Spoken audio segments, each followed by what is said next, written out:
अतर मिनल्ला साहब ने जो फैसला दिया है उसमें कार्रवाई के ऊपर सवालिया निशान है। जब कोई पिटिशन ही नहीं है तो समात किस चीज़ की? सियासी जमातें इलेक्शन से भागती नहीं होती। ये इलेक्शन का मामला नहीं रहा, ये अब उस बेंच फिक्सिंग का मामला है, ये अब उस अदालती सहूलतकारी का मामला है अतर मिनल्ला साहब ने जिस पर सवालात उठाए हैं। और अकलियती फैसले को मानकर उस पर बेंच बनाकर उसका फैसला दे दिया जाए ताकि एक शख्स की, एक लाडले की, एक फॉरेन एजेंट की, एक आइन शिकन की सहूलतकारी हो, तो ये काबिल कबूल नहीं है। इख्तियारात का नाजायज इस्तेमाल, आइन की अपनी मर्जी के मुताबिक तशरीह कबूल नहीं की जा सकती।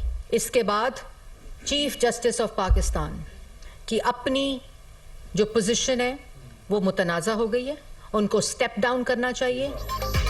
वफाकी हुकूमत का चीफ जस्टिस से इस्तीफे का मुतालबा, जस्टिस अतर मिनल्ला का इख्तलाफी नोट, अदालती कार्रवाई पर सवालिया निशान, मुतनाज़ बेंच उस पटिशन पर बनाया गया जो डिसमिस हो चुकी थी, 13 सियासी जमातों को सुना ही नहीं गया, आइन की तशरीह अपनी मर्जी से नहीं की जा सकती, अब इलेक्शन का नहीं बेंच फिक्सिंग का मामला है। खैबर पख्तूनख्वा में 90 दिन का असूल नहीं, पंजाब में फैसला कर दिया गया। पार्लियामेंट ने भी फैसले को इलेक्शन कमीशन के दायरा कार में मुदाखलत करार दिया। एक लाडले फॉरेन एजेंट की सहूलतकारी काबिल कबूल नहीं, साजिश और खिलवाड़ खत्म होना चाहिए। मरियम औरंगजेब।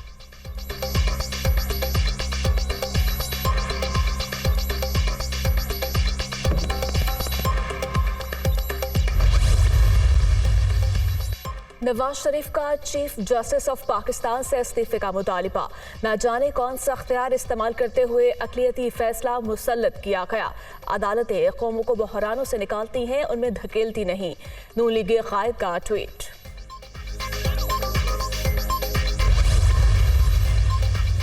अवामी नेशनल पार्टी का भी चीफ जस्टिस से इस्तीफे का मुतालबा, इस्तीफा न आया तो ईद के बाद अदलिया की आज़ादी, जमहूरियत, आइन और पार्लियामेंट की बालादस्ती की जंग लड़ेंगे। एमल वली खान का इस्लामाबाद जाने और मुहिम चलाने का ऐलान।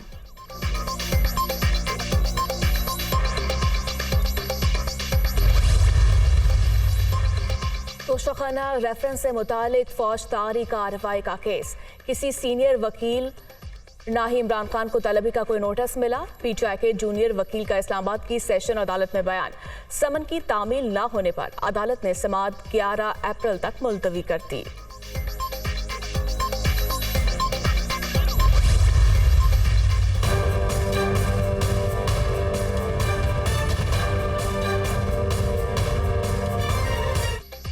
इंतखाबात से मुतालिक अज खुद नोटिस केस 4/3 से मुस्तरद हुआ। जिस तरह नोटिस लिया गया उससे अदालत के बाहर बैठे आम आदमी के जहन में सवाल उठते हैं। समाज से माजरत की ना ही बेंच से अलग होने की कोई वजह थी। आर्टिकल 63A की तशरीह के दुरुस्त नताइज मुरतब हुए।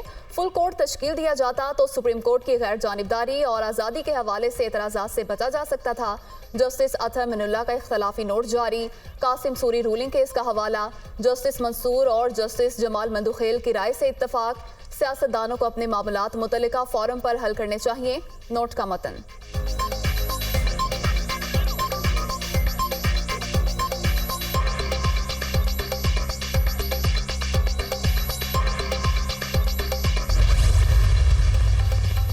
जस्टिस अतर मिनल्ला के इख्तलाफी नोट के साथ अब 4 जज रिकॉर्ड पर हैं। वाज़ेह हो गया इंतखाबात केस में आने वाला फैसला अक़लियती था। चीफ जस्टिस अपनी अदालत ठीक नहीं कर सकते तो ओहदा किसी और को सौंपते। बिलावल भुट्टो।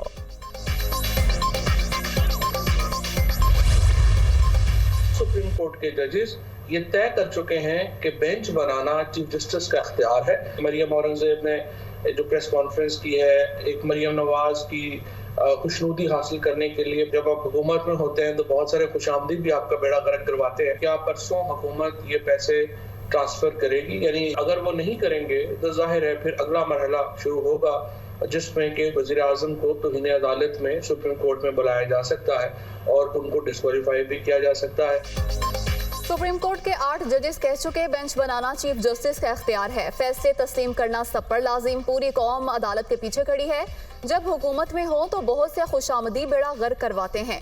कुछ लोग मरियम नवाज की खुशनुदी हासिल करने के लिए ऐसी हरकतें कर रहे हैं। फवाद चौधरी की दुनिया का इमरान खान के साथ में गुफ्तगू।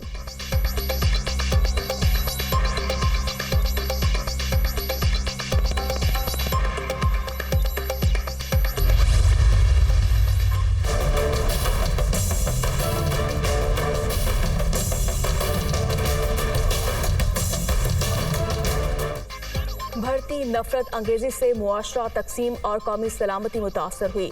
सोशल मीडिया पर दर पर्दा हदाफ की आड़ में इदारों और क़यादत के खिलाफ बैरूनी स्पॉन्सर्ड जहरीले प्रोपेगेंडे ने भी इस्तेहकाम को नुकसान पहुंचाया।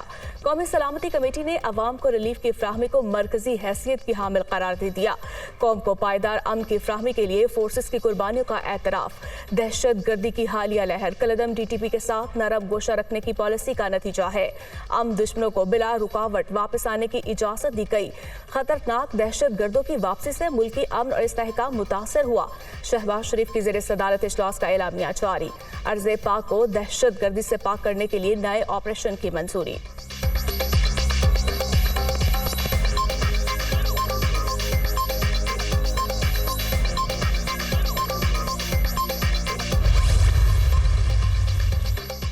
कौमी बचत स्कीमों पर शराय मुनाफा में इजाफा। शोहदा फैमिली वेलफेयर पर 16.56, सेविंग अकाउंट्स पर 18.50, पेंशनर्स अकाउंट्स के लिए सालाना मुनाफा 16.56% कर दिया गया। रेगुलर इनकम और डिफेंस सर्टिफिकेट्स पर भी शरह में इजाफा। इतलाक 10 अप्रैल से होगा।